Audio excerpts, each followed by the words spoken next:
Why is listening so important? Listening helps you learn new words and understand how they are used in sentences. When you listen, you hear the correct pronunciation and how words are connected in speech. This allows you to speak more naturally. The more you listen, the better you will become at both understanding and speaking English. There are many different ways to practice listening. You don't always have to read a book to improve your English. Listening to stories, songs, and news programs can be just as helpful.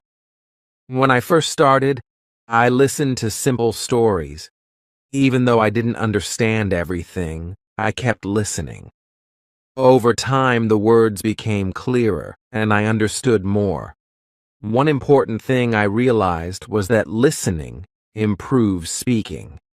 When you listen closely, you learn the correct way to say words.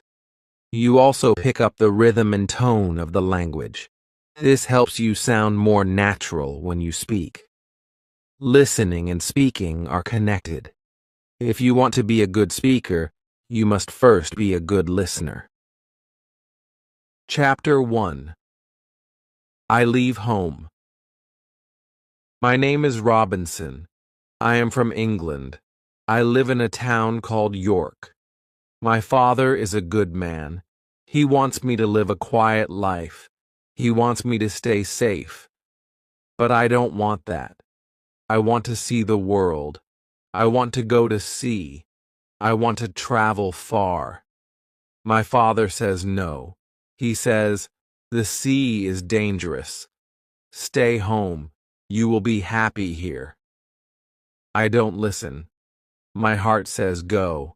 I want more than quiet streets and safe work. One day I meet a friend. He is going on a ship. He says, come with me. Just one trip.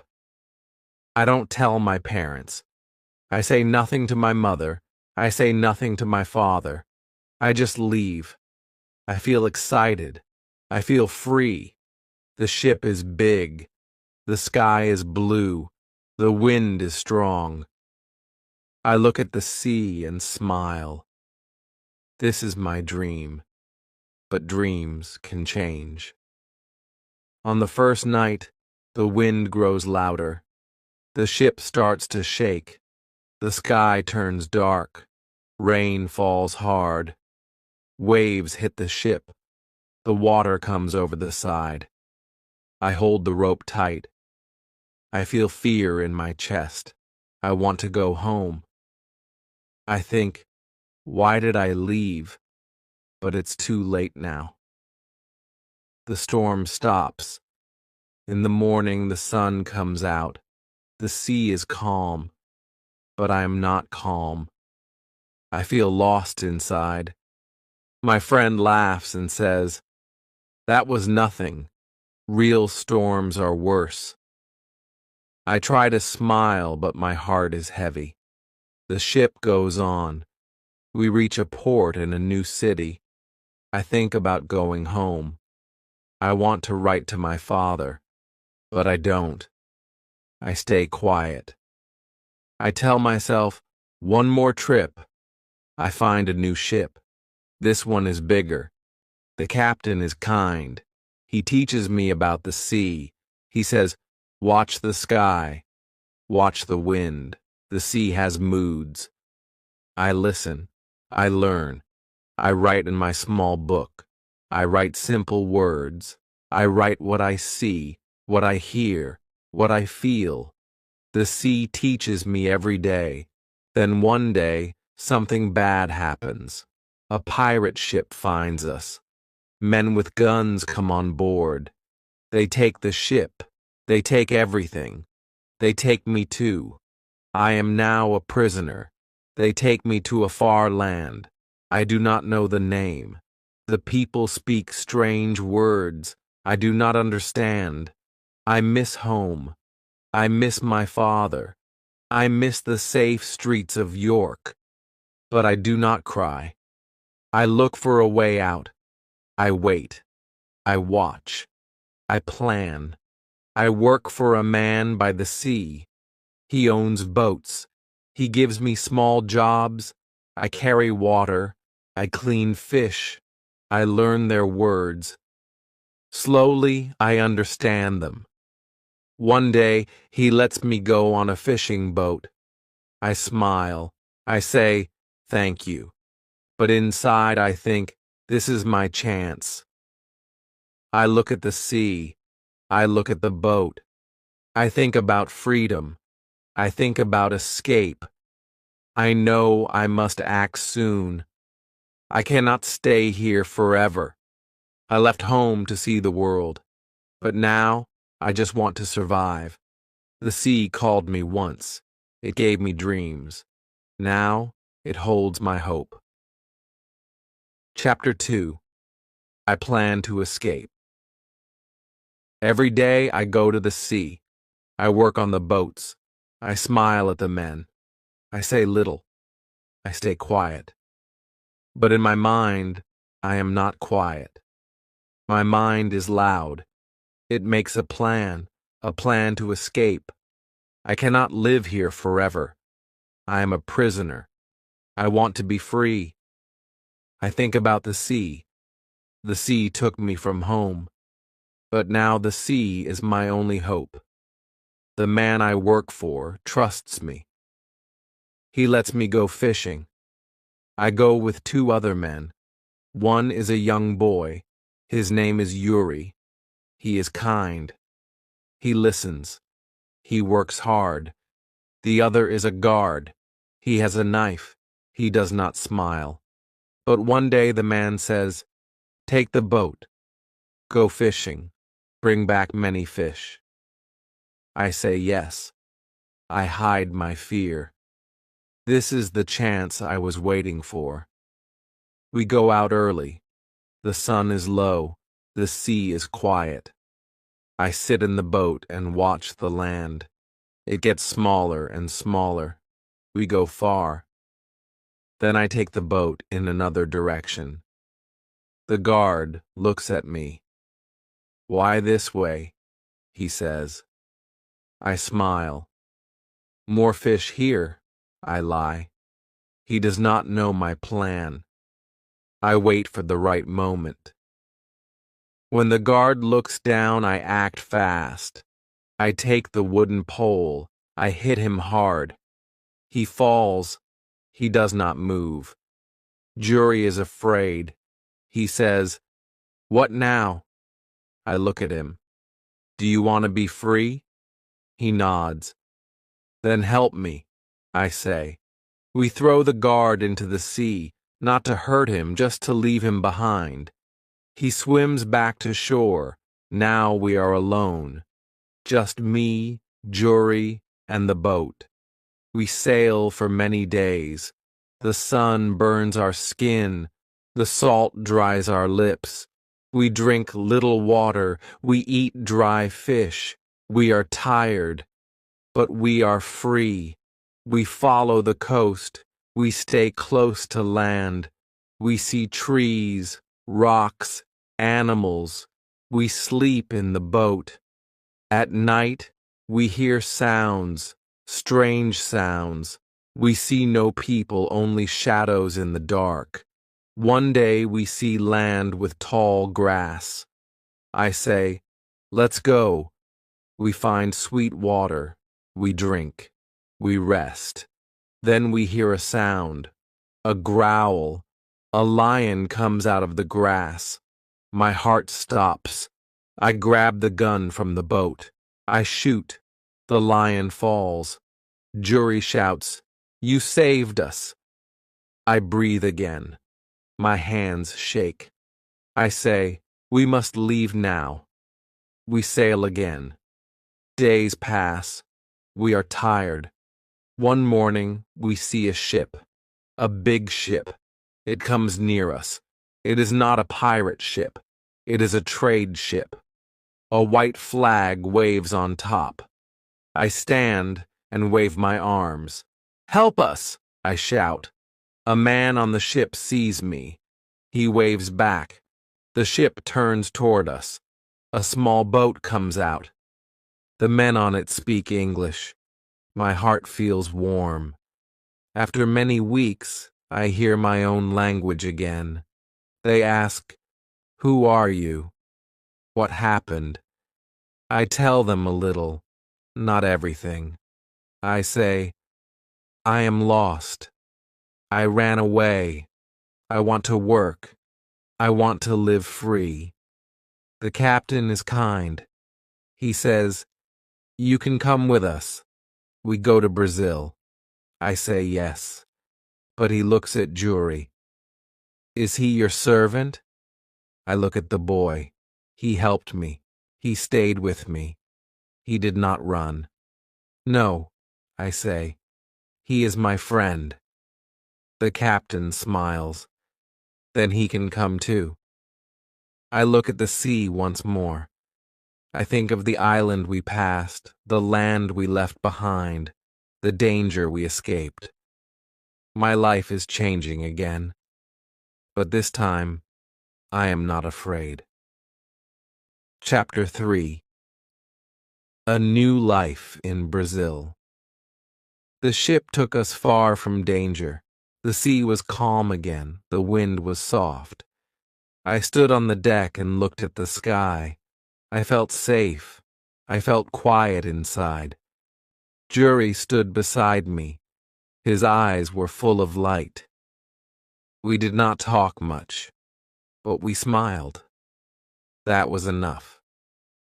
The captain gave us food, clothes, and a place to sleep. He asked for no money.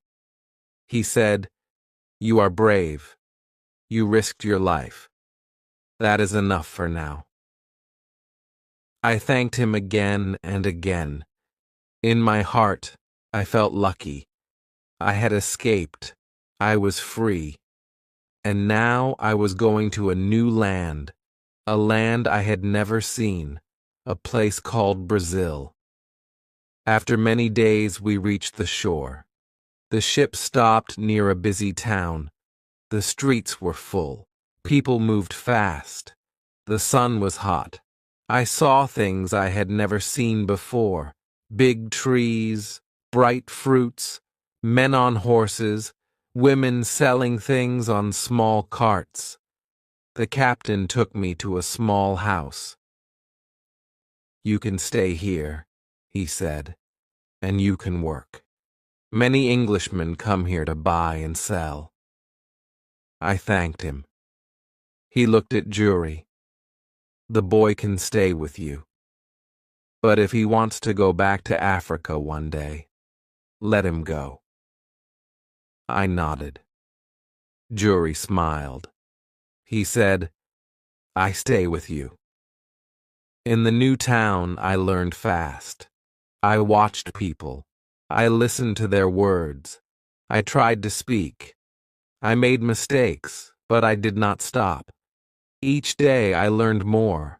I helped on farms. I carried water. I planted seeds. The soil was rich. Everything grew fast. I worked hard. I saved money. I did not waste it. My hands became strong. My heart became still. Life was not easy, but it was good. After 1 year, I bought a small piece of land. I grew sugar and a little tobacco. I sold it in the market. People started to know my name. They said, "Robinson works hard. He is quiet, but smart."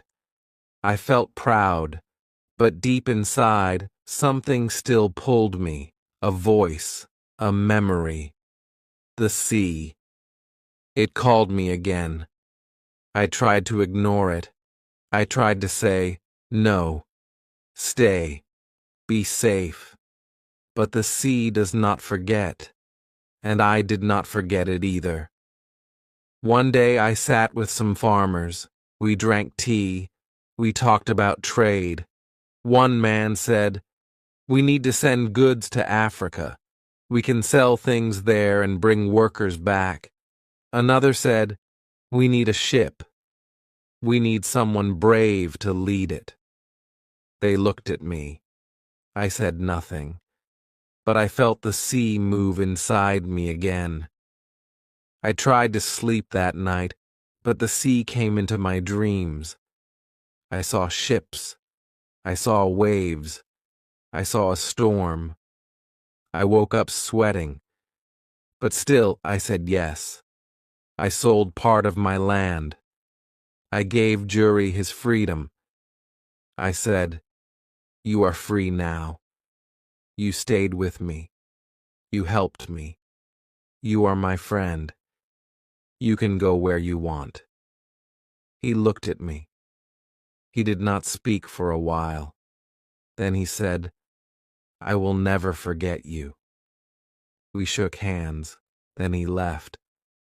My heart felt heavy, but I knew it was the right thing.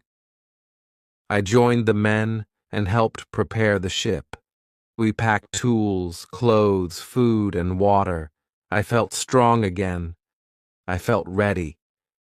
But something deep inside whispered, "Be careful. The sea gives, but the sea also takes." We left Brazil on a quiet morning. The sky was clear. The sails were full. I stood on the ship and looked ahead.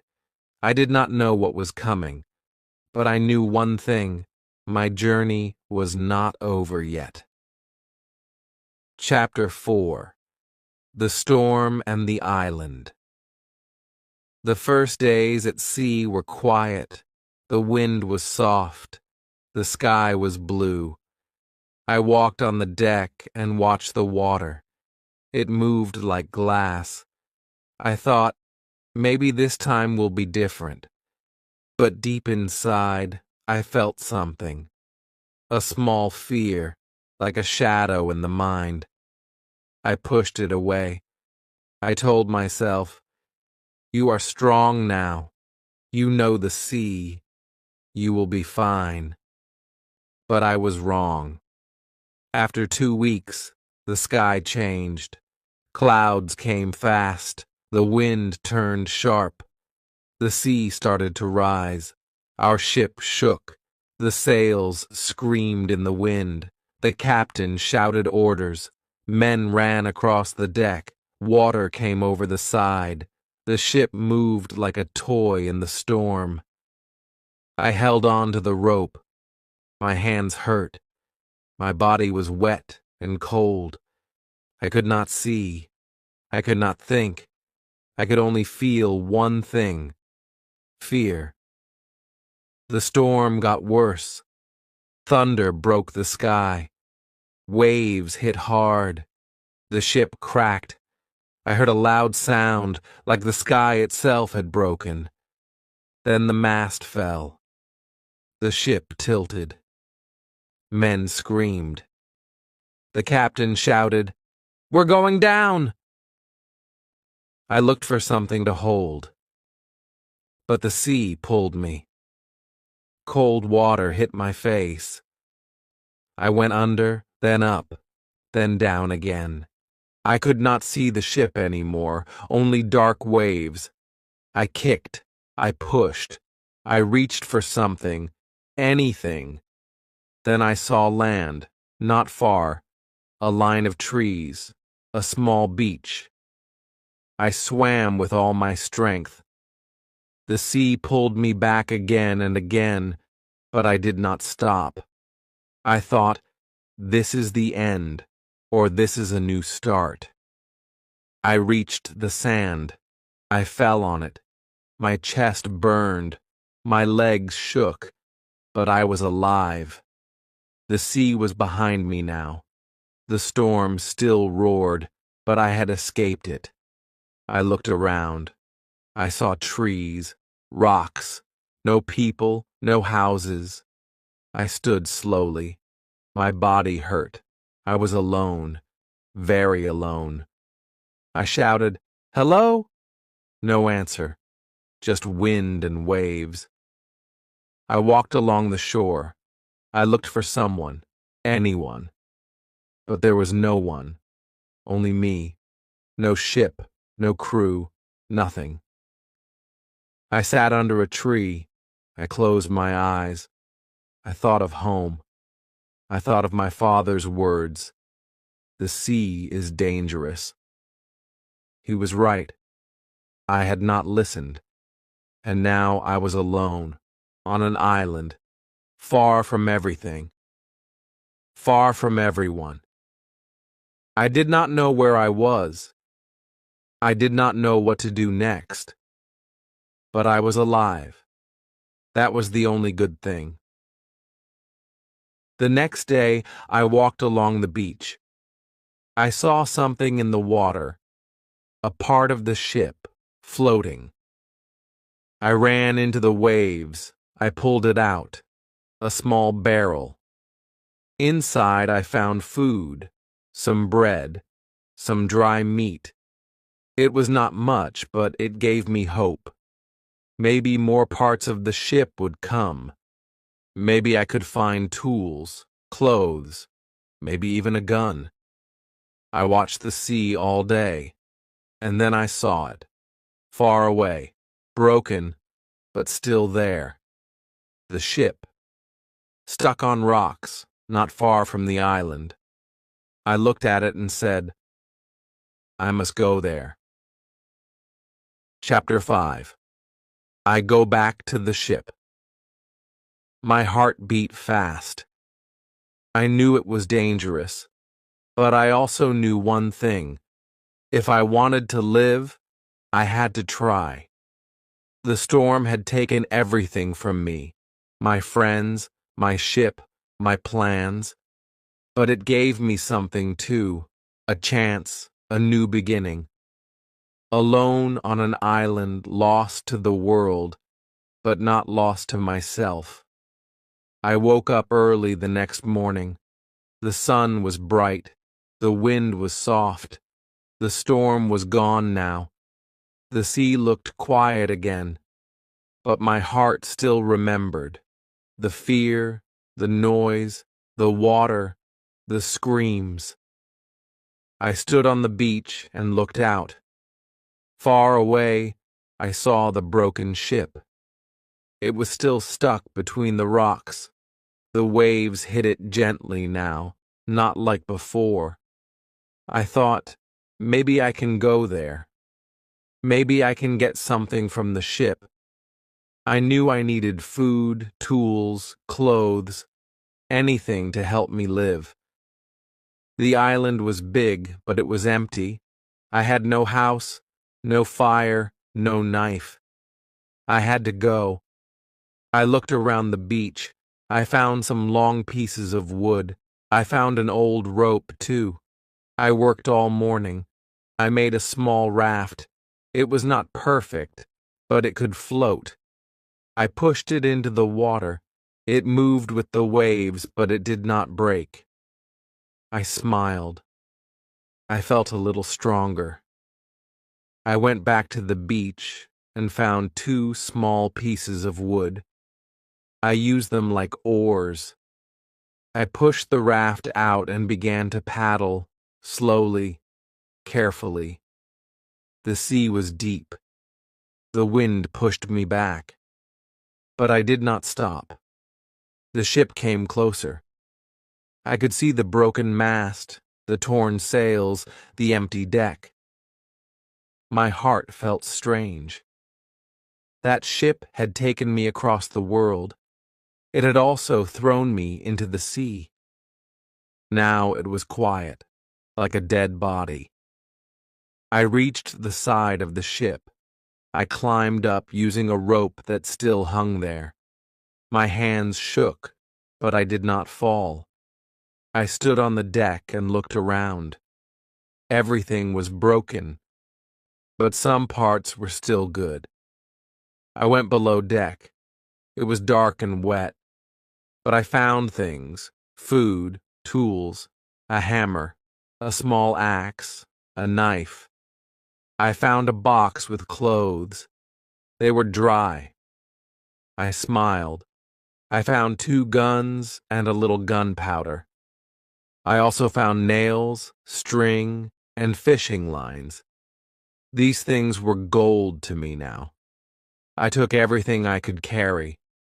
I put it all on the raft. The raft was heavy now. It moved slowly in the water. I got back on and started to paddle again. The way back was hard. The wind was strong. The raft moved left and right. I thought I would fall. I held tight to the rope. My arms were tired. My legs were wet. But after some time, I saw the beach. I cried, not loud, but deep inside. The land was still there. The sand, the trees, the place that now had to be my home. I pulled the raft to shore. I took the things one by one and placed them under a big tree. I looked at the sky. I said thank you. I had food now, tools, clothes. I had hope. I sat under the tree and thought, now I can live. I don't know for how long, but I will try. I will not give up. That night, I made a small bed with grass and wood. I used one coat as a blanket. I held the knife in my hand. I listened to the sounds of the island, birds, wind, leaves. I heard no people. I saw no lights. I was still alone. But I was not weak. I was still alive. And that was enough for now. Chapter 6. I Build a Home. The next morning, I looked at the sky. It was clear. The sun was warm. I looked around the beach. This was not just a place now. This was my world. I was the only man here. No houses, no roads, no people, just trees, rocks, birds, and wind. But I was alive. I had food. I had tools. I had hope. I needed to do something next. I needed to build a home. I walked far from the beach. I found a small hill. It was not too high. On one side, there was a big rock wall. In front of it, there was a flat, open space. I stood there and looked around. The land was good. I could see the sea from the hill. I could see the beach. I thought, this is the right place. I dropped my tools on the ground. I said, this will be my home. I worked all day. I cut wood. I carried stones. I made a small wall with the wood and sticks. It was not strong, but it made me feel safe. I put my food inside. I covered it with leaves. I placed my clothes on a rock to dry. I looked at my work and smiled. It was not much, but it was something. My hands were tired. My feet hurt. But my heart was calm. The next few days, I worked more. I made a roof with grass and sticks. I made a door with old wood from the raft. I used nails from the ship. Every day I walked back to the ship to get more things. I took rope, tools, food, and small barrels. I filled one barrel with water. I filled another with dry bread. The ship was breaking more each day, but I used every part I could. I knew the sea would take it soon. After many days, the sky changed. Big clouds came. The wind was strong. Rain started to fall. I ran to my new home. Water came through the roof, but I stayed dry in the corner. I was glad I had worked fast. I sat on the floor, listening to the rain. I held my coat close. I thought of my father. I thought of home. But I did not cry. I was stronger now. The storm passed after one night. The next morning the ship was gone. The sea was quiet again, but my heart felt sad. That ship was my last tie to the world. Now it was under the water. I made a small table. I placed my book on it. I began to write. I wanted to remember each day. I wrote the date. I wrote what I did. I wrote what I felt. My words were simple, but they helped me. I wrote, "Today I built a wall. Today I caught fish. Today I saw a bird with red wings. Today I miss my family." I wrote every day. I spoke the words out loud. It helped me stay strong.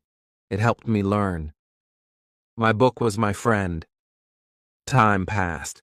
I counted the days. 1 month. 2 months. I did not know how long I would stay here. Maybe forever. But I did not feel like a prisoner now. This was my land, my hill, my home. The sea had taken me from my world, but it had given me a new one. I stood outside one evening. The sun went down. The sky turned orange. I looked at the sea and said, "I will live. I will learn. I will not give up." Chapter 7. I learned to live alone. The days passed slowly. The sun came and went. The rain fell and stopped. I woke up each morning and looked at the sea. It was quiet now, like it had forgotten the storm. I had food. I had water. I had a small home. But I had no people. No voice to talk to. Only birds. Only wind. Only silence. At first, the silence made me sad. I wanted to speak. I wanted to listen. But no one answered. So I spoke to myself. I said things out loud. Simple things. Today I eat fish. Today I fix the roof. Today I feel tired. It felt strange, but it helped me stay strong. I started to walk around the island. I wanted to know this land better. I saw trees I had never seen before. I saw fruits on the ground. I picked them up. Some were sweet, some were sour. I ate slowly. I watched animals too, small rabbits, colorful birds. I followed their paths. I watched their habits. I wanted to learn how they lived. I wanted to live like them, quiet and safe. I found a small stream. Clean water flowed there. I drank from it. It tasted fresh. I said, "Thank you to the land." One day I found a group of goats. They ran when they saw me. They were fast. I could not catch them, but I had an idea. I would build a trap. I used rope and wood. I worked for many days. Then, one morning, I found one goat in my trap. It was small. It looked scared. I did not hurt it. I fed it. I gave it water. Slowly, it trusted me. I tied it near my home. I named it Billy. Now I had a friend, a small goat, but a friend. I spoke to it every day. I said, "Good morning, Billy." I said, "Don't be afraid. I am your friend." It did not answer, but it stayed near me. That was enough. I also learned to fish better. I made a fishing rod with string and a stick. I went to the shore and waited. I watched the sea. I learned when the fish came close. I caught one, then two. I cooked them over fire. I made a small grill with stones. I ate slowly. I thanked the sea. Every meal felt special. I never wasted food. I used everything I had. I saved things. I cleaned my tools. I counted my supplies. I made a plan for each day. Work, rest, cook, write. I needed this plan. It kept my mind busy. It gave me purpose. Sometimes I sat outside and looked at the stars. The sky was big, so big. I felt small under it. But I also felt part of something. The sea, the sky, the land, the stars. They were all my family now. I missed people. Yes, I missed my old life. But I was learning something new. I was learning how to live with myself, how to stay calm, how to keep hope. I was not just surviving, I was growing. One day, I stood on the beach and looked far. I saw nothing, only water, but I still hoped. I said, maybe one day a ship will come. Then I smiled and added, and maybe if it doesn't, I will still be okay. Chapter 8. I make my life better. Time moved slowly. The days were long, the nights were quiet. I lived alone, but I was not weak. I was learning how to survive. I was learning how to live. The island was my world now. The trees were my walls. The sky was my roof. The birds were my music. I woke up early. I worked all day. I built. I hunted. I fixed. Every little thing gave me strength. Every little task gave me hope. I made my home stronger. I found more wood. I added walls around my shelter. I used stone and clay. I made the roof better. I made a strong door.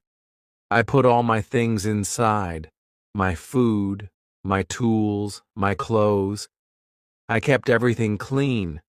I said, "This is my castle." It was not big. It was not pretty. But it kept me safe, and it was mine. I planted seeds near my home.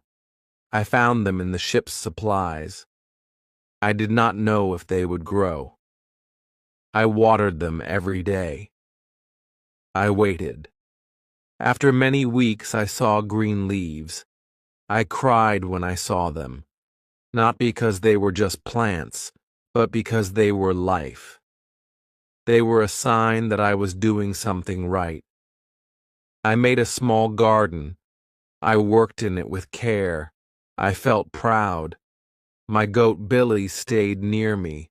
I built a small fence for him. Later, I caught another goat, then one more. I made a little farm. I gave them names. I spoke to them. They listened. Maybe they didn't understand, but I felt heard. I felt less alone. I made milk from them. I boiled it. I drank it slowly. It tasted sweet and warm. I thanked the goats every day. I said, "You are my friends. Thank you." I also made a calendar. I took a piece of wood. Each day, I cut one line on it, a small mark. Day by day, I counted time. 1 month, 2 months, 6 months, 1 year. I was still here, still alive, still learning. I looked at my own face in the water. My beard was long, my hair was wild, but my eyes were calm. My face had changed, but my heart was steady now. Some nights, I sat near my fire. I looked at the flames. I thought about my father, about York, about the life I left. I said to myself, maybe I made a mistake. Maybe I should have stayed home. But then I looked around.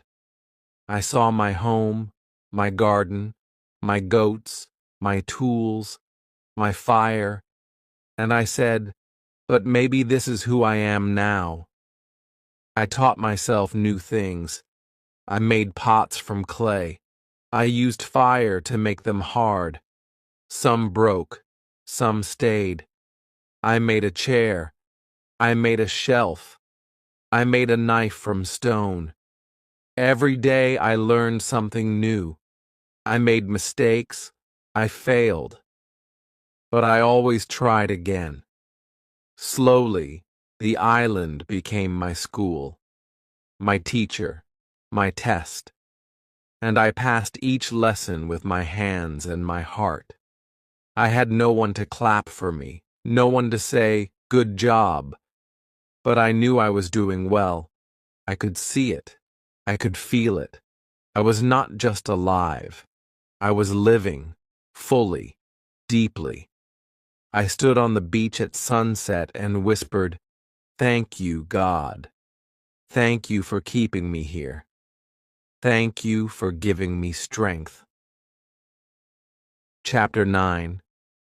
I see a footprint. One morning, I woke up early. The air was cool. The sky was blue. I walked outside to check my goats. They were fine. I gave them food. I spoke to them. They followed me around. I smiled. Then I walked down to the beach. I often walked there in the morning. It helped me think. It helped me feel calm. I listened to the waves. I watched the birds. I walked slowly across the sand. But this morning was different. I saw something on the ground. It stopped me. My heart jumped. I bent down. I looked again. I did not believe my eyes. It was clear. It was deep. It was real. A footprint. One single footprint in the sand. Not mine, not from my foot. Someone else had been here. I stood up and looked around. I saw no one. I called out, "Hello!" No voice came back, only the wind. I ran to the trees. I looked behind rocks. I ran back to the beach. Nothing, no sound, no shadow, no face, but the footprint was still there, big, fresh, close to my home. I felt cold, not from the wind, but from fear. I had lived here alone for so long. I thought no one else was on this island. I had felt safe. Now I was afraid again. I ran back to my house. I locked the door. I sat inside. My heart beat fast. My hands were shaking. Who was it? A man? A group? A friend? A stranger? I did not know. That night, I could not sleep. I sat with my gun near me. I listened to every sound, every small crack, every bird cry. I thought, what if they come? What if they are near now? The silence felt heavy. My eyes stayed open. I waited for light. The next day, I made a plan. I walked slowly back to the beach. I looked for more footprints. I found none. Just that one, alone. Like a warning, like a sign. I looked at it again and then covered it with sand. I did not want to see it anymore. I wanted to forget, but I could not. For many days I stayed near my house. I worked quietly. I moved carefully.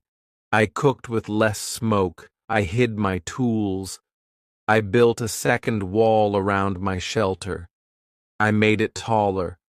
I made it stronger. I dug a hole and made a secret place under the ground. I put my food there, my gun, my powder, my journal, everything important. If someone came, I would be ready. But still, no one came. The island was quiet again. But now, it was a different kind of quiet. Before, the quiet felt safe. Now, it felt dark, like someone was watching. I looked behind me more. I listened harder. Even the birds seemed quieter now. Some nights I dreamed of faces I did not know. I saw fire, I saw people on boats, I saw them walking through the trees. I woke up sweating, my breath fast. I told myself, maybe the footprint was old, maybe they are gone. But I didn't believe it. Something had changed. I could feel it. Chapter 10. I watched the island. I could not forget the footprint. Day after day it stayed in my mind. I kept asking, who is here? Where did they go? Will they return? The island no longer felt safe. I did not walk far now. I stayed near my house. I watched the trees. I listened to every sound. I cooked with small fires. I spoke to no one. Even the birds and goats seemed quieter. It felt like something was hiding, just out of sight. One morning I climbed the highest hill. I took my telescope with me. I sat behind a rock. I looked out over the island. I saw the beach, the trees, and the sea. For hours I watched. Nothing moved, no people, no boats, only wind in the trees. But I could not rest. I came back every morning. I watched the island like a guard. I waited. I was always waiting now. Then one day, I saw something new. Far on the other side of the island I saw smoke, a small fire, not from trees, not from lightning, a human fire. Someone was there. My hands began to shake. I held the glass tight. I looked again. Still smoke. No faces. But that was enough. I ran back to my home. I locked the door. I sat with my gun. My heart beat like a drum. That night I thought many things. Should I run? Should I hide? Should I try to talk to them? But I was afraid. I did not know if they were good or bad. Maybe they were pirates. Maybe wild men. Maybe they would hurt me. I thought of my father again. His soft voice. The sea is danger. Stay home. But it was too late now. I had walked far from home, and now danger had followed me. The next day, I climbed the hill again. The smoke was gone. The trees were still. The land looked the same, but it wasn't. Now I knew the truth. I was not alone. There were others somewhere, moving in the same trees I once walked through with peace. I made my house stronger. I added more wood, more stone. I made secret paths. I made traps. I hid food in more places. I slept in a new spot each night, sometimes outside, sometimes in the hole. I became like an animal, quiet, watching, waiting. Days passed like this, weeks. I saw no one, but I still felt them. Then something strange happened. I walked to the far beach one morning. I saw something in the sand, broken wood, rope, a paddle, all old and wet. A boat had been here. Not mine, a different one. Maybe a small group came, maybe one man, maybe many. I saw new footprints near the boat. Then I saw bones, many bones, and a fire pit. I covered my mouth. My stomach turned. I knew now these men were not just visitors. They were cannibals. They had killed someone here. I ran back. I cried alone. I did not sleep that night. I did not eat much. I felt sick. The island was not just wild. It was cruel. I had to be careful. I had to be smart. I had to stay alive. And deep in my heart, one new thought grew. I must not only survive, I must be ready. Chapter 11. I make a secret cave. After seeing the bones on the beach, I could not sleep well. My dreams were full of fear. I saw strange faces. I heard screams in the dark. I woke up shaking. I sat near the fire and held my gun. I looked at the trees. I listened to the wind. I said to myself, I am not safe. I must hide better. I must protect myself. The walls around my home were strong, but I needed more than walls. I needed a place no one could find, a secret place, a place deep inside the land. So, I started digging near the big rock behind my house. It was hard work. The sun was hot. The ground was dry. My hands hurt. My back ached. But I did not stop. I worked every day, bit by bit. I made a small cave. Inside the cave, it was cool and dark. I brought in dry food, clothes, and powder. I placed them in barrels. I used wood to make shelves. I lit a small candle. The cave became my new room.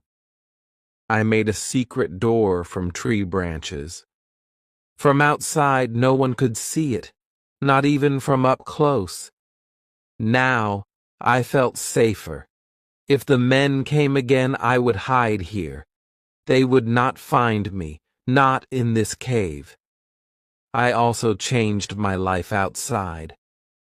I walked less. I stayed close to home.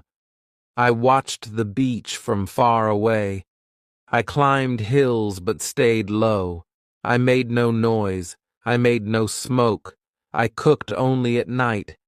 I moved like a shadow, quiet, fast, careful. Even my goats had to move to a new place. I made a second field for them. I built it deep in the trees, hidden from the beach. I did not want fire. I did not want sound. I did not want anyone to know I lived here. Sometimes I sat in the cave and spoke to myself. How long will I live like this? I asked. Will they come back? Will they find me? Will I die on this island? The silence answered me, but the silence gave no promise. So I prayed. I closed my eyes and said, God, help me stay strong. Help me not to fear. I wrote everything in my journal. I wrote with simple words. Today, I built a door. Today, I moved the food. Today, I heard birds but no voices. Today, I watched the sea. My journal helped me stay calm. It helped me think clearly, even when the world outside felt dark. The words on the page gave me light. One night, I heard a sound, a loud one. I woke up. I grabbed my gun. I stood still. Then I heard it again, a sharp scream. It came from far away. It echoed through the trees. I did not move. I waited. It stopped. Then silence again. Long, cold silence. I did not sleep again that night. The next morning I climbed the high rock. I looked far across the land. I saw something on the sand, many figures, small from far, but I knew they were men. They were back, but I was ready now. Chapter 12. I watched the strangers. I lay flat on the rock. I held my telescope in my hands. I looked down at the beach. I counted the men. There were 5, no, 6, then more, 11 men. They were tall and strong. Their skin was dark. They wore little clothes. They carried sticks and knives. They walked slowly. Some laughed. Some shouted. Then I saw something that made my heart stop. They were not alone. 2 other men were with them, but these men had ropes on their hands. They were tied, prisoners. They looked weak. They looked scared. My hands began to shake. I wanted to help, but I was only one man. They were many. The group stopped near the sea. They made a fire. They put the prisoners near it. I watched in silence. I could not move. I could not speak. My heart was heavy. My mind was cold. I knew what would happen next, the same thing that had happened before. I looked at the trees. I looked at my gun. I said nothing. Then something strange happened. One of the prisoners stood up fast. He hit the man behind him. He broke the rope. He ran. The others shouted. They chased him. He ran toward the trees, toward me.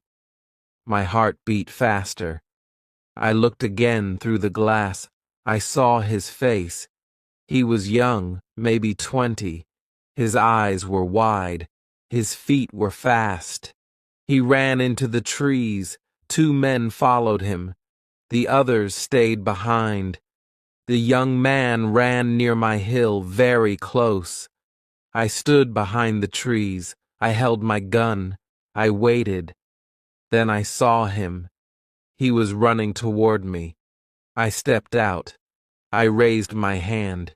He stopped. He looked afraid. I pointed to the ground. I said, "Quiet." He nodded. I pointed behind him. 2 men came running fast. I raised my gun. I fired. 1 man fell. The other stopped. He turned. He ran back to the beach. I looked at the young man. He looked at me. His eyes were full of fear, but also full of thanks. He put his hand on his heart. Then he touched my feet. I pulled him up. "You are safe now," I said. He did not know my words, but he knew my heart. We went back to the cave. I gave him water. I gave him food. He ate like he had not eaten in days. He sat on the ground. He looked at me like I was a god. I shook my head.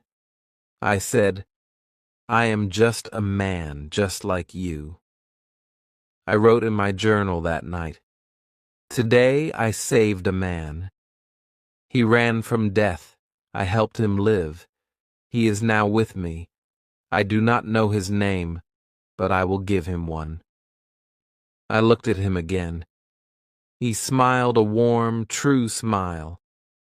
I smiled back. "Your name is Friday," I said, "because today is Friday." He said nothing, but his eyes spoke to me. Chapter 13. I teach Friday. Friday stayed with me. He did not try to run. He did not try to hide. He followed me everywhere. He watched everything I did. His eyes were full of light. He was strong, fast, young, but also calm and kind. He did not speak my words, but he smiled when I smiled. He helped me with work. He brought water. He gathered wood. He fed the goats. He never asked for anything. He only looked at me with respect. I was not his master, but he treated me like one, and I wanted to treat him like a friend. I wanted to teach him English. I pointed to myself and said, "Robinson." He smiled. Then he pointed to himself and said, "Friday." I smiled back. Then I pointed to a tree. "Tree," I said. He repeated, "Tree." Then I pointed to a goat. "Goat," I said. "Goat," he said. His voice was clear. His mind was quick. Every day I gave him more words: hand, water, food, fire, sky, rain. Slowly, he learned. He listened. He spoke. He laughed when he made mistakes. I laughed too. It felt good.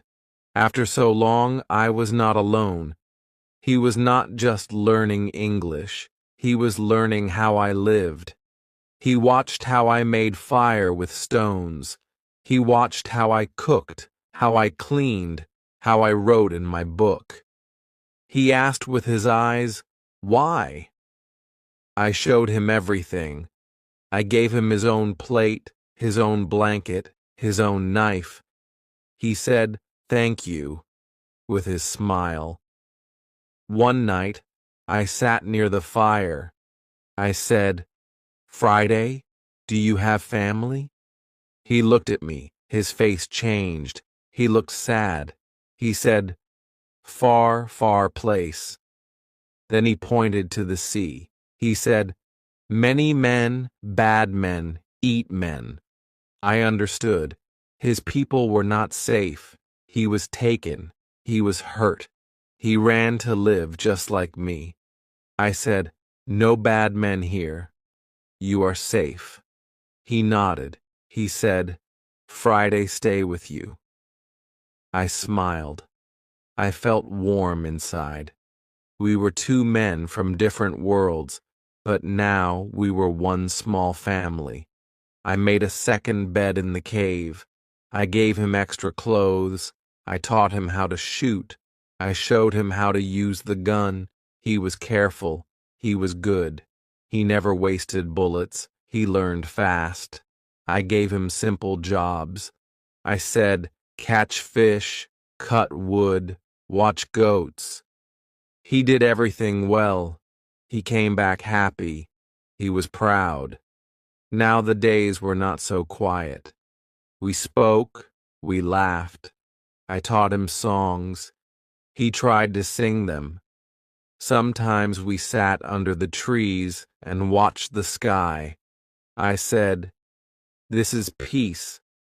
He repeated, "Peace." I showed him my book. I showed him how I wrote each day. He watched my hand. He touched the paper. Then he said, "I want to learn." I felt full inside. I said, "Yes, Friday, I will teach you." That night I wrote in my journal, "I have a friend now, not just a helper, a real friend. He is kind, he is brave, he is learning, and I am learning too. After so many years, I do not feel alone." Chapter 14. We work together. Friday woke up early every day before the sun came up. He was ready to work. He went to the goats. He brought fresh water. He cleaned the tools. He smiled when he saw me. I smiled back. I did not need to ask him anything. He already knew what to do. I was not his master. He was not my servant. We were two men helping each other, living together. We built many things side by side: a bigger fence for the goats, a small tower near the beach, a new room beside the cave. We cut wood together. We carried stones together. Sometimes we did not speak much, but we worked with peace. I thought, I am not alone now. This life is hard, but it is better with him. I gave him more words each day. He remembered everything: sky, stone, paper, sleep, gun, write. I showed him how to hold a pen. He smiled. He made letters with his hand. They were not perfect, but they were good. I said, "Very good, Friday." He laughed and clapped. It felt like a school, but we were both students. We learned from each other. I learned his way. He learned mine. I told him stories about my home, about my father, about England. He listened with big eyes. Then he told me about his island, his people, his fear. He said, "I was taken. I was afraid. I ran. You saved me." I said, "You are safe now. You are free." He smiled and said, "Free." We went hunting together. He was fast, quiet, like a cat. He taught me how to move through the trees. He showed me how to find animals, how to follow tracks. I taught him how to use the gun. I said, "Hold here, aim there, wait, now shoot." He learned fast. We brought back birds, rabbits, fish. We ate together. We gave thanks. We shared everything. One day, we sat near the fire. He looked at me and said, "Why you come here?" I told him about the ship, the storm, the sea, the island. He listened. Then he said, "God sent me to you." I looked at him. His eyes were full of truth. I said, "Maybe God sent us to each other." The days were full now, not with fear, but with work, learning, and peace. We still watched the sea. We still listened for danger, but we were stronger now. We were ready. We had food. We had fire. We had faith. We had each other. That night, I looked up at the stars. I thought about the past, the ship, the storms, the silence. And now I had Friday, a friend, a light in my dark world. I wrote in my book, "He came from fear, but brought me peace. He came from danger, but gave me hope. I do not know the future, but now I am not afraid." Chapter 15. A Secret from Friday. One evening we sat under the trees. The fire was small, the stars were bright. Friday looked quiet. His face was thinking. I asked, "What is in your mind?" He looked at me, then looked down. After some time he said, "I know this island." I was surprised. "You've been here before?" I asked. He nodded slowly. "Yes, long time ago. I came with bad men. They kill, they eat, they leave. I was afraid." I listened closely. My heart beat faster. This was not just an island to him, it was a memory. He pointed to the south, far side. He said, "That way they come. Sometimes they come, sometimes they don't, but they know this place." I felt cold inside. So it was true. This island was not empty. Sometimes terrible men came here. They brought prisoners. They made fires. They left bones. I looked at the trees. I thought about the footprint again. I thought about the screams I once heard. They were real. I asked him, "Will they come again?" Friday looked at me. His eyes were full of fear. "Yes," he said, "one day, maybe soon." I stood up.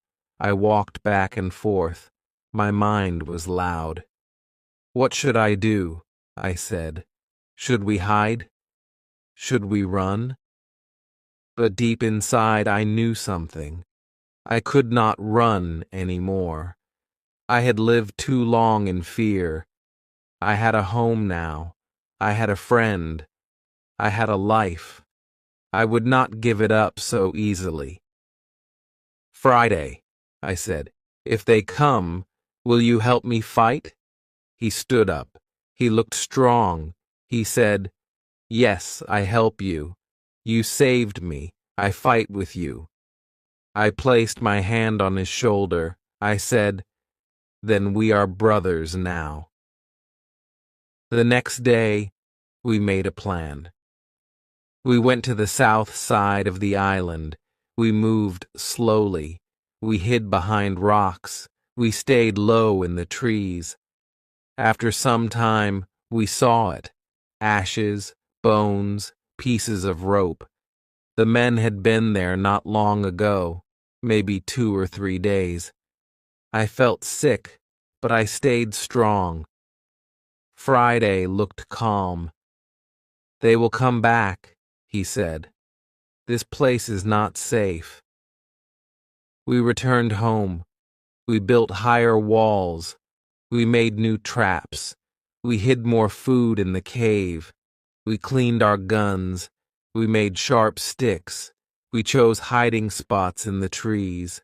I said, "We will watch every day from morning to night." Friday said, "We be ready." My hands worked fast. My heart was quiet but hard like stone. That night, I could not sleep. I sat near the cave and watched the stars. I held my gun. I listened to the wind. I remembered the time I was alone. That time was over. Now I had a friend, a partner, someone who trusted me, someone I could trust. The island had changed again. First, it gave me fear. Then it gave me peace. Now it gave me purpose. I wrote in my journal, "If they come, I will not run.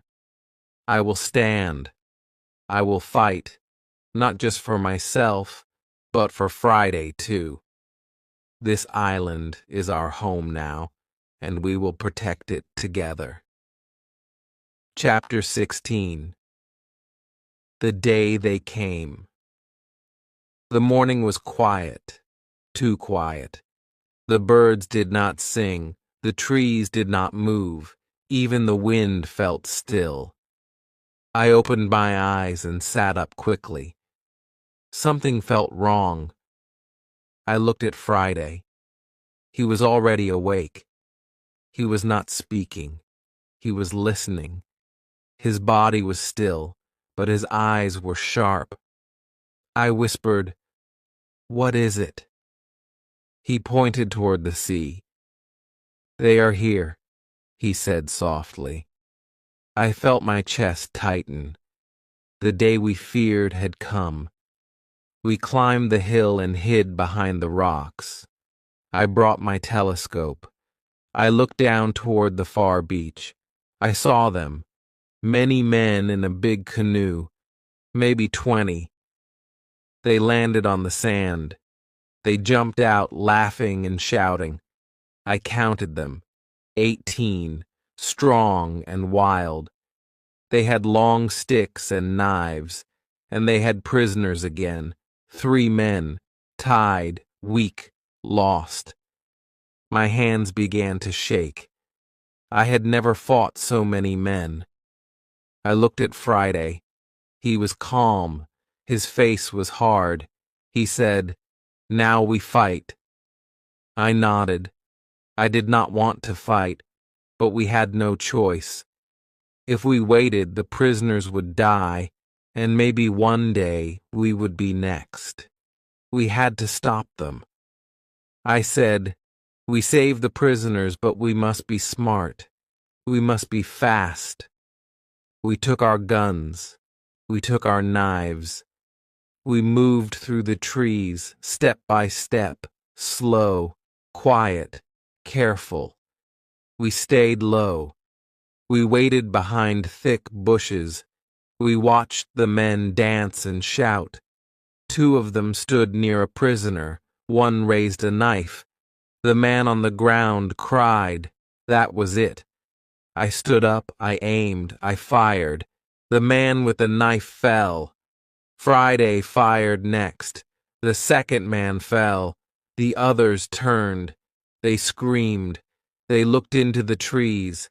They saw us. I shouted, "Run!" We ran down fast. Friday was faster than me. We shot again. Two more men fell. The rest were afraid. They did not know how many of us there were. They ran to their boat. We chased them, but we did not kill them all. We let them run. We wanted to save the prisoners, not kill every man. The beach was quiet now. The fire was still burning. I walked to the prisoners. They were tied with ropes. They looked up at me with fear. I cut the ropes quickly. I said, "You are free." One man fell into my arms. He cried. Another man hugged Friday. The third man looked weak. He could not speak, but he took my hand and kissed it. We helped them walk. We gave them water. We gave them food. One man began to speak slowly. His English was broken, but I understood. He said, "Thank you. We thought we would die. You saved us." Friday looked at me and said, "You strong." I smiled. "No," I said. "We are strong together." That night we made a big fire near the cave. We all sat around it. The three men slept close to the fire. They were safe now. Friday sat beside me. He said, "They will come again." I nodded. "Yes, but now they know we are not afraid."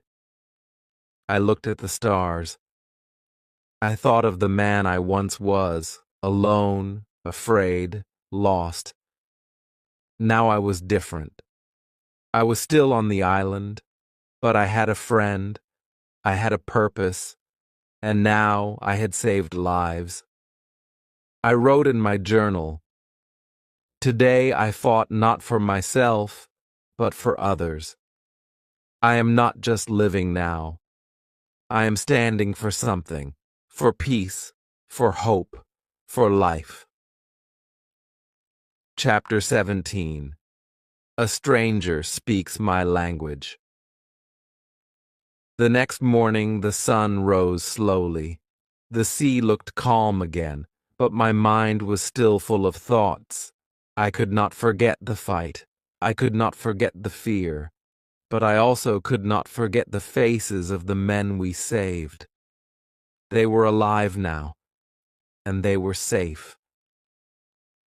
I looked at them as they sat near the fire.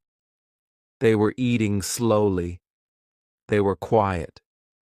Their eyes were still afraid, but they looked at me with thanks, deep thanks, the kind that does not need many words.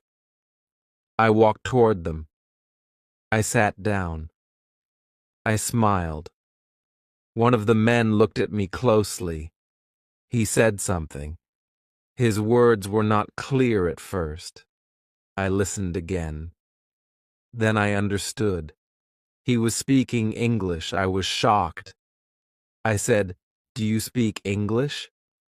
His face lit up. "Yes," he said, "a little." My heart jumped. I had not heard English from a stranger in many, many years. My voice almost broke. "Who are you?" I asked. "Where are you from?" He said, "I am from Spain. I was on a ship. We were lost. My friends were taken. I ran. I was caught, then brought here by these men." I listened to every word. It felt like a dream. Someone from the outside world. Someone who knew the sea. Someone like me. I said, "You are free now. You can stay with us." He looked at me with soft eyes. "You saved my life," he said. "I will follow you. I will help you." I called Friday. I introduced him to the man. Friday smiled. The man smiled back. They shook hands. I said, "Now we are three, stronger than before." The man told us more. His name was Pedro. He was kind. He was smart. He helped the other two men who were still weak. He cooked for them. He cleaned their cuts. He told them they were safe. He gave them peace. I watched him. I thought, this man brings healing.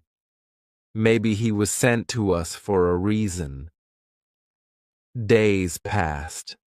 The men became stronger. They helped us with work. They brought fruit. They cut wood. They carried water. One of them made jokes. The other sang small songs.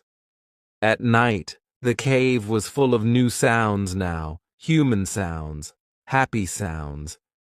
It was no longer a place of hiding. It was a home. One night, we all sat by the fire. Pedro looked at me and said, "You have lived here many years. You built all this alone?" I nodded. "Yes, alone for a long time, but not anymore." I looked at Friday. I looked at the others. Now I have friends. Pedro said, "Maybe one day we can leave this island together." I looked at the stars. For the first time, that idea felt real. Not just a dream, not just a hope, but a plan. I wrote in my journal that night, "I am not the same man who washed up on this island. I was lost. I was broken. I was alone. Now I have a reason to wake up each day. I have friends. I have strength. And maybe, just maybe, I have a future." Chapter 18. We build a boat. Every day now felt full of voices, full of footsteps, full of life. No longer was I just one man walking on sand. I heard Friday's laugh. I heard Pedro's stories. I heard the other two men singing. In the morning, my island was still quiet, but not lonely. The trees still stood tall, but now we stood with them. The sky was still wide, but now our dreams were wider. One evening, after dinner, Pedro came to me. His face was calm but serious.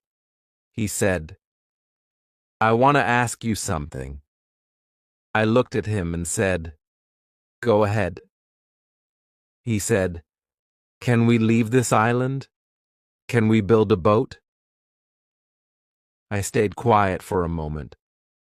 My eyes looked at the sea, so wide, so deep. Then I looked at the men, all healthy now, all strong, all ready. "I think we can," I said. The next day, we went to the forest. We looked for the biggest tree, one that was strong but not too thick. We found one near the river. Friday touched the bark and said, "Good." We began to work. We cut it slowly, carefully. It took many days. Our hands were tired. Our clothes were wet with sweat. But we smiled because every cut was hope. Every drop was a step toward freedom. When the tree fell, we cheered. We cleaned it. We shaped it. We turned it into the body of a boat, long and wide, strong and light. We used ropes. We used fire. We used all we had. We brought wood from the old ship. We found cloth to make a small sail. We worked every day. We ate together. We slept under the stars, and the boat began to look like a real boat, a boat that could ride the sea. One night, I sat alone. I thought of England. I thought of my father. His soft voice came back to me. "The sea is danger," he had said. But now, the sea was also a chance, a road back, a door home. My heart was full of feeling. I missed my home, but I also loved this island. It had changed me. It had made me strong. It had given me Friday. It had shown me who I really was. When the boat was ready, we pushed it to the river. It floated. It moved. We laughed. We jumped in. It was strong. It was fast. It was real. "Now we just need a good day," Pedro said. "A clear sky, a soft wind." "Yes," Friday said, "but I will come back one day." I said, "Maybe I will never forget this place." That night I wrote in my journal, "We made a boat, not with many tools, not with great skill, but with hope, with hands, with hearts. We are not running away. We are sailing toward a new life. This island will always be part of me, but now it is time to begin again." Chapter 19. A ship appears. The boat was ready. It stood in the water like a sleeping bird, strong, silent, waiting. Every day we checked the sky. We watched the wind. We packed food. We packed water. We made small bags with powder and bullets. We said little, but we all felt the same. Something was coming. A new chapter. A new life. Then one afternoon, everything changed. Friday came running from the beach. His face was full of shock. He shouted, "Ship! Ship!" I stood up quickly. My hands shook. "Are you sure?" I asked. He nodded fast. "Big ship. White sails. Not far." We ran to the high hill. I took my telescope. I looked out to the sea, and there it was. A real ship. Not a dream. Not a broken one. A full, tall ship with flags. It moved slowly toward the island. My heart beat fast. I could not speak. Pedro came beside me. "It's English," he said. "Look at the flag." I looked again. It was true. An English ship. My country. My people. After so many years. But something felt wrong. The ship stopped far from the beach. A small boat came out. 6 men rowed to shore. I watched them. They pulled 2 men out. Their hands were tied. One was in fine clothes, a captain maybe. The other looked weak. Both were prisoners. More men followed. They had guns. I felt cold. I said, "This is not good." Pedro said, "They are not here to help. They want to harm." I looked at Friday. He said, "We stopped them." We moved fast. We took our guns. We hid in the trees. We waited. The men tied the prisoners to a tree. They shouted, they laughed. One man hit the captain. I felt anger inside me. I raised my gun. Then I gave the signal. We fired. One man fell. The other screamed. We ran out and shouted, "Drop your guns!" They looked shocked. They saw 4 men, strong and ready. They ran. 2 were caught. The rest ran to the boat. "We freed the prisoners," I said. The captain looked at me with wide eyes. "Who are you?" he asked. I said, "A man who knows this island better than you." He smiled. He cried. He held my hand. "You saved me," he said. "I was left by my own men. They wanted to take the ship." I said, "You will take it back." He nodded. "With your help." We made a new plan. That night we sailed to the big ship in our own boat. Quiet, fast. The bad men were sleeping. We climbed up. We took control. There was no big fight. The captain stood tall again. The ship was his now, and soon it would be ours too. The next morning, the sun rose. The sky was gold. The sea was soft. The ship was ready. The captain said, "We will take you home." I looked at Friday. He looked at the island. We were quiet for a long time. Then I said, "Goodbye, island. You taught me how to live. You gave me pain. You gave me peace. You gave me a new heart." Friday said, "I come with you, but one day I return." I smiled, "And I will never forget you." The ship moved slowly away. I stood on the deck. The island grew smaller. The sea opened wide. After 28 years, 2 months, and 19 days, I was going home. Chapter 20. I see my country again. The ship moved across the sea slowly. The days were long and quiet. The sun was hot. The wind was soft. I stood on the deck and looked at the water. My eyes watched the waves, but my heart looked behind me, back to the island, back to the years I spent there, 28 long years. That island was my prison. It was also my teacher, my home, my friend. I had cried there. I had grown there. Now I was leaving it forever. Friday stood beside me. He looked at the sea with wonder.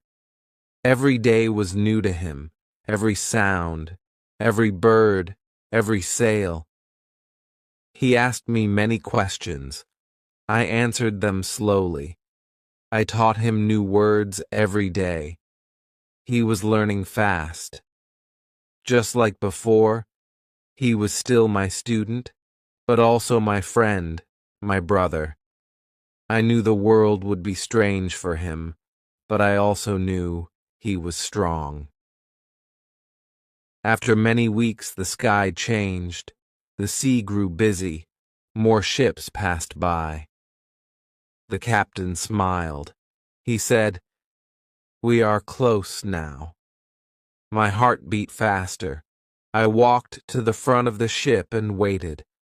I said nothing, but my eyes stayed wide. Then, one morning, I saw it. Land.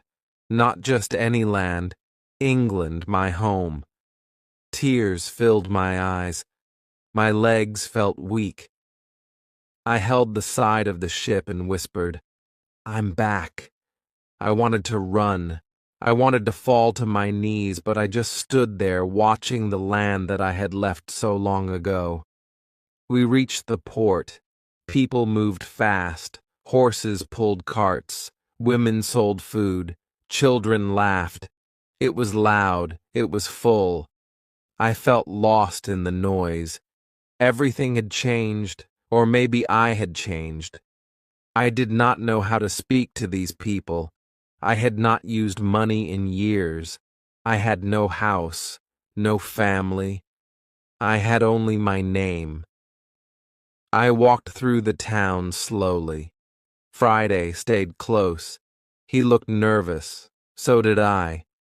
I asked about York, my hometown. I paid a man to take us there. It was far. The roads were cold. The nights were dark. But I did not stop. I needed to see it again. When we reached York, I looked around. So many new buildings, new faces. I walked through the streets and looked for my house. It was not the same. The door was closed. The garden was gone. A stranger lived there now.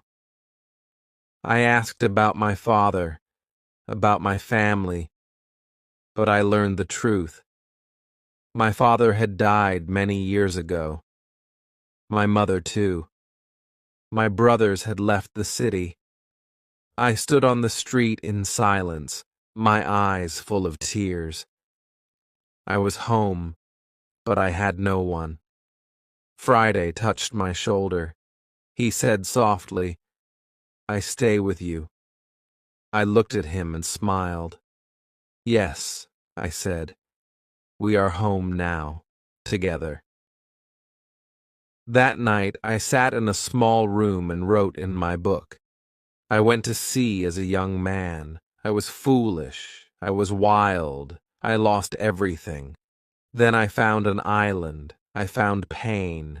I found strength. I found myself. Now I am back. Not rich, not young, but I am alive, and I am not alone. Chapter 21. A Quiet Life Begins Again. The days in York were quiet. I walked through the streets like a stranger. Everything looked new, but my heart was full of old memories. I remembered my father's voice. I remembered my home. I remembered the small room where I once read books about the sea. I had dreamed of ships, of lands, of great adventure. And now, after many years, I had returned, but not as a dreamer. I had returned as a man who had seen too much, lost too much, and learned more than he ever wanted. Friday stayed close to me. He watched the people. He listened to the sounds. He was quiet, but kind. Some people looked at him with surprise. They had never seen someone like him. But he did not mind. He held his head high. He was proud. I was proud of him, too. I said, "You are safe here." And he smiled. I tried to find someone from my old life. I searched for old friends, old neighbors, but most of them were gone. Some had died. Some had moved away. Some had forgotten my name. The world had changed, and so had I. I felt alone again, but in a different way, not like on the island. This was the kind of alone that comes from time, not from distance. Still, I needed to live. I used the little money I had to buy a small house in a quiet village not far from York. It had a garden, a fireplace, a wooden chair. I planted vegetables with Friday. I read books again. I wrote about my island. I wrote about the storm, the cave, the goats, the fear, the hope. I wrote every detail, every sound, every tear. I wanted to remember it all. I wanted others to read it one day and learn from my mistakes. Friday helped the people in the village. He worked hard. He smiled at everyone. Soon they liked him. They gave him a small job. He learned more English. He helped me write letters. He sat by the fire and listened to my stories. Sometimes he laughed. Sometimes he cried. We were not just man and servant. We were like father and son, like brothers. One evening, I sat outside with Friday. The sky was pink and quiet. The birds sang soft songs. I said, "Do you miss the island?" He looked at the sky and said, "Yes, but here I have peace." I nodded. "Me too," I said. I looked at the world around me. No more guns, no more storms, no more fear. Just soft wind and warm light. A life of calm after years of chaos. That night, I wrote in my journal, "I once wanted gold. I once wanted adventure. But now I only want peace, and I have found it in quiet days, in simple work, in the smile of a friend. I am not the same man, and I am thankful." Chapter 22. The world feels new again. The village became my new world. It was small. It was peaceful. People lived simple lives. They worked in fields. They baked bread. They smiled at each other. It was not loud. It was not rich. But it was warm, and I liked it. Each morning I walked in my garden. The flowers grew slowly. The air was clean. The birds sang above me. I closed my eyes and listened. No waves, no thunder, no fear, just calm. My heart was healing. Friday woke up early, too. He worked with joy. He helped old people carry wood. He played with children. He learned to read and write better. Sometimes he asked questions about the world. What is a train? What is a king? What is winter? I answered as best as I could. I saw the world again through his eyes. Everything was new again. One day, the school teacher from the village came to visit me. He had heard about my long journey. He had heard I lived on an island for many years. He sat with me and asked, "Will you tell your story to the children?" I smiled. "Yes," I said. "They must learn what I learned, that the world is not always kind. But if you stay strong, it can become beautiful again." So, I went to the small school. I stood in front of young faces. I told them about the sea, the storm, the island, the fear, the fire, the goats, the book, Friday. I told them everything. Their eyes were wide, their mouths stayed open. One boy said, "You were brave." I smiled and said, "I was scared, but I did not stop. That is enough." After that day, the children came to visit often. They asked more questions. They wanted to see my tools, my journal, the map I had drawn. I showed them. I told them, "You do not need to go far to learn. You only need to open your eyes and your heart." As time passed, I wrote more pages in my journal, but now they were not full of pain. They were full of thanks. I wrote about sunsets, about warm tea, about the quiet sound of rain. I wrote about people who smiled without reason, about friends who stayed, about days that felt soft and full. Friday became known by everyone. He was loved. He had many friends. People forgot he came from far away. He was now one of them, one of us. One cold evening, we sat by the fire. I looked at him and asked, "Do you think we will ever go back to the island?" He thought for a moment and then said, "No." That island was the place we had to survive. This place is the place we were meant to live. And he was right. That night, I wrote in my journal, "There was a time I wanted ships, gold, adventure, but now I want soft mornings, quiet friends, clean air, and a heart that says thank you every day. This is the better treasure." Chapter 23. I remember the island.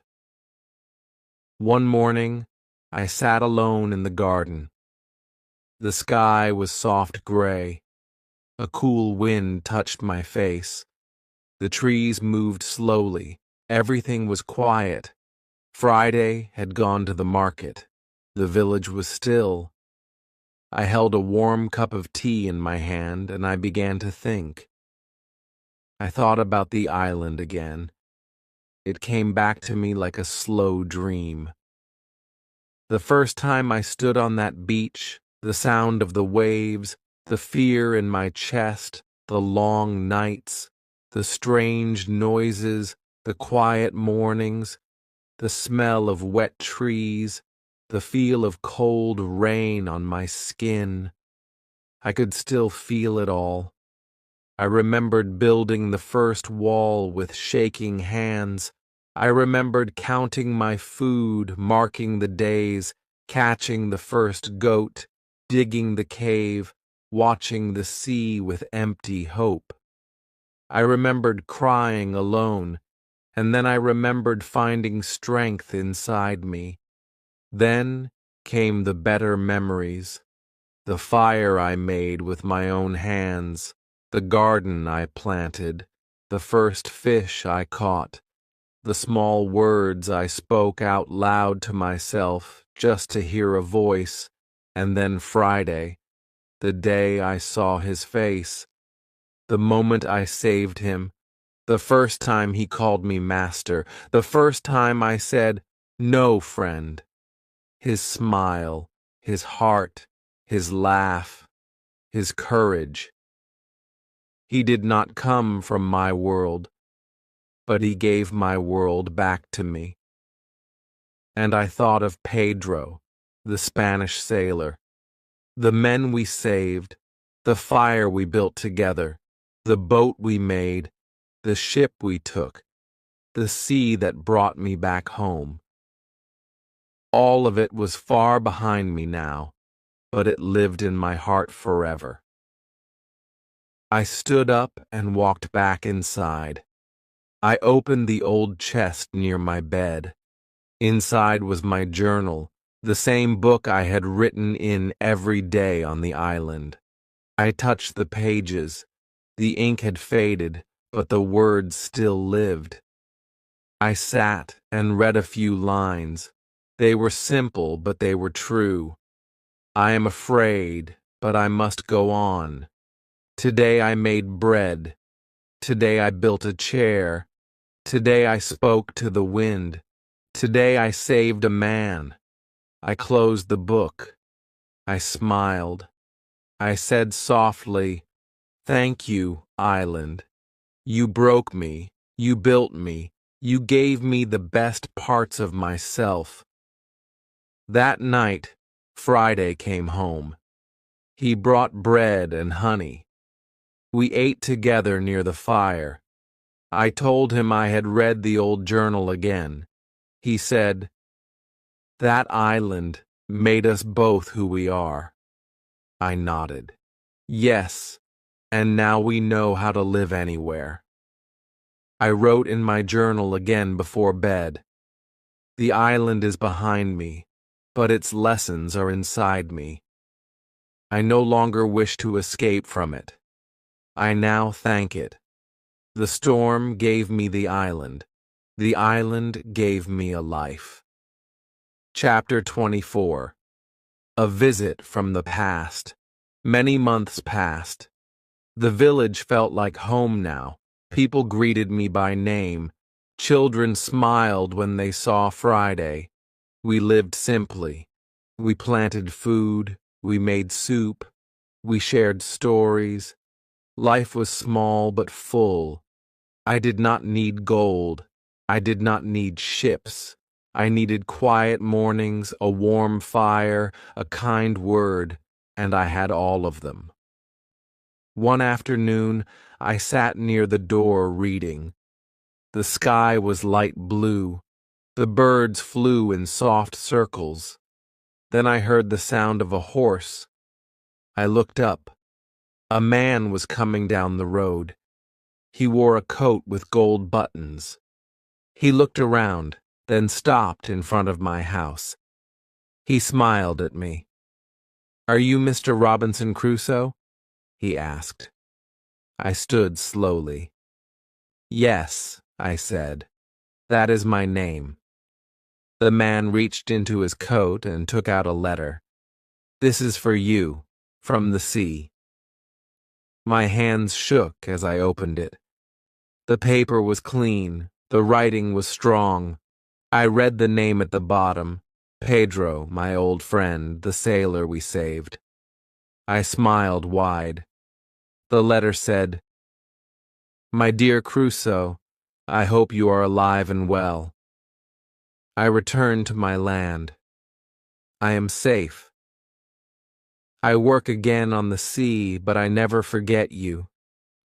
You saved me. You gave me life. I tell your story to everyone. The man who lived alone, but became the strongest man I ever met. If you ever wish to sail again, my ship will always have a place for you. Your friend, Pedro." I sat down. My heart was full. I remembered his kind face, his strong voice. I looked at Friday. He read the letter too. He smiled. "You helped many," he said. I nodded, and now they remember. I did not plan to sail again. My legs were old now. My hands did not move as fast. But my heart felt young again. That letter brought the sea back to me, not with fear, but with love. I folded it slowly and placed it in my journal, a new page, a new memory. That evening I sat with Friday near the fire. The stars blinked above. I said, "The sea gave me pain, but it also gave me people. You, Pedro, and even myself." Friday looked at me. "The island taught us everything." I smiled. "Yes, and now the world feels small, but my heart feels full." I wrote in my journal that night, "Some stories do not end with gold or with ships or with loud cheers. Some stories end with a letter, a smile, a warm fire, and a friend beside you." Chapter 25. The life I never dreamed. The days were slow now, but they were sweet. I woke up with the sun. I opened the door. I breathed the soft air. I looked at the trees and the sky. I listened to the birds. Every sound felt like a gift. I had no noise in my heart, no storm in my mind, just peace. Real peace, the kind I never had before. When I was young, I wanted ships. I wanted money. I wanted to run from home. I thought adventure was everything. I thought quiet was boring. But now I understood something new. Sometimes the best adventure is learning how to live with less, learning how to live with love, learning how to be still. Friday and I made a new garden. We grew potatoes, onions, and green leaves. He was strong. He sang as he worked. People in the village helped too. The children brought water. The older women brought seeds. We shared the food with everyone.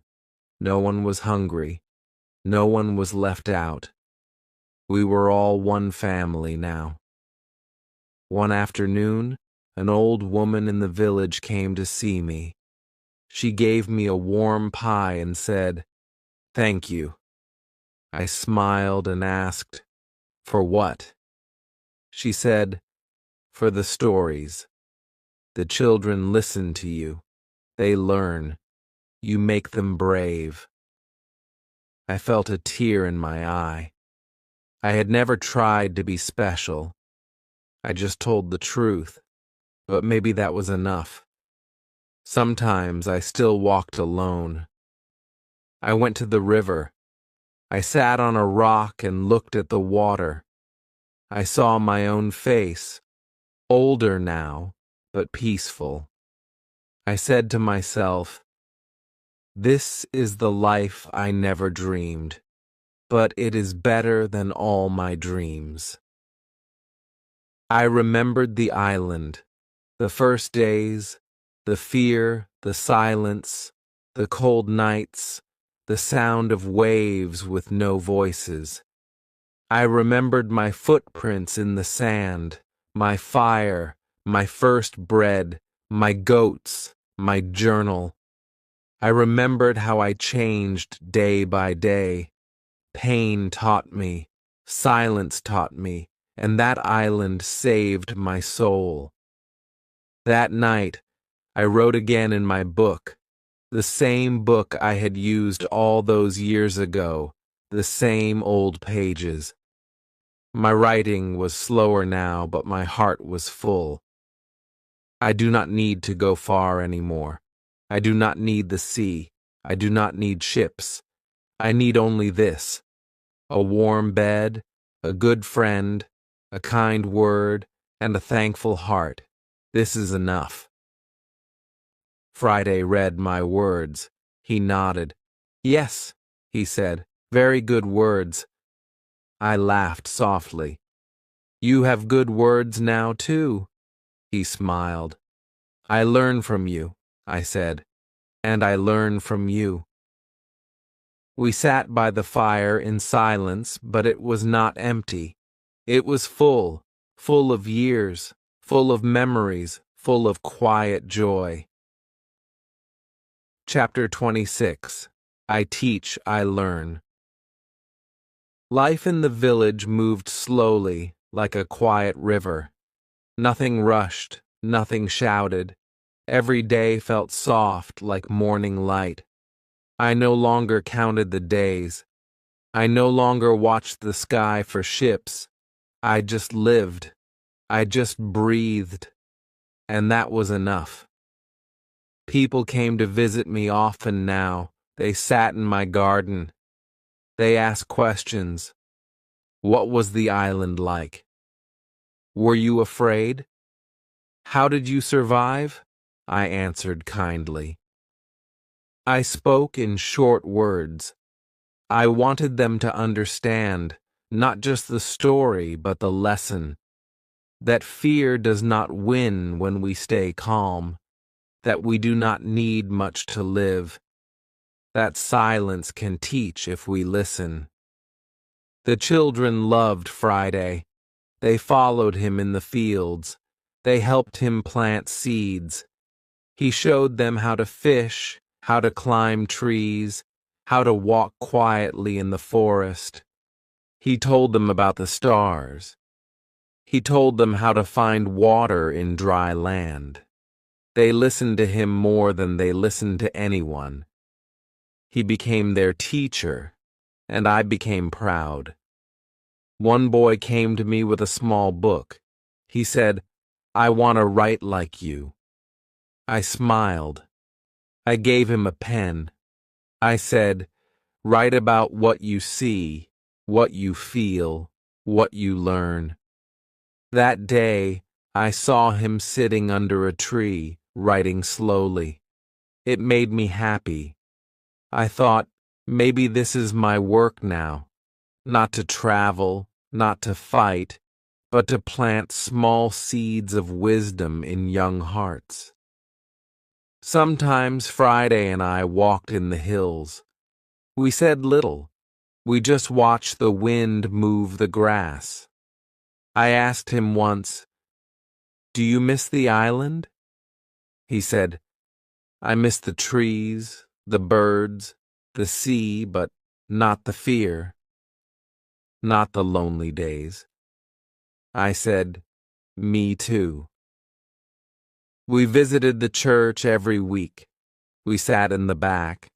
I closed my eyes and gave thanks, not for gold, not for big things, but for the quiet life I had now. I thanked God for every morning, for every smile, for every lesson the island gave me. One night, Friday made dinner. It was simple, bread and soup. We sat by the fire and ate slowly. He said, "I like this life. No pain, no guns, no bad men." I nodded. "This is the best part of the story," I said. "The part with no fear, the part where we just live." That night, I opened my journal again, the old one. I turned to a fresh page. I once wanted more. I once chased danger. But now I teach, I learn. I grow small flowers in my garden.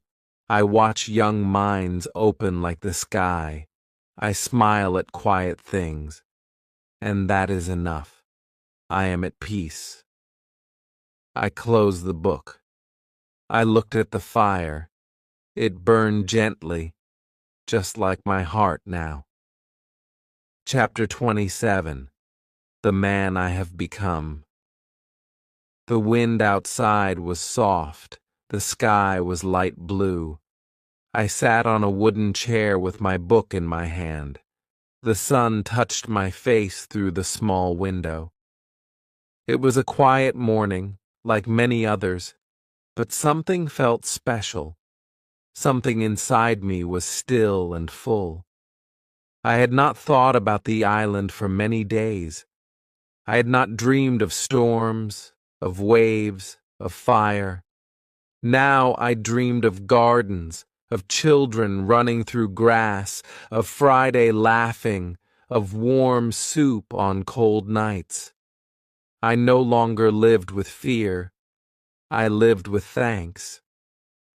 I looked at my hands. They were not as strong as before. My fingers were slower. My steps were softer.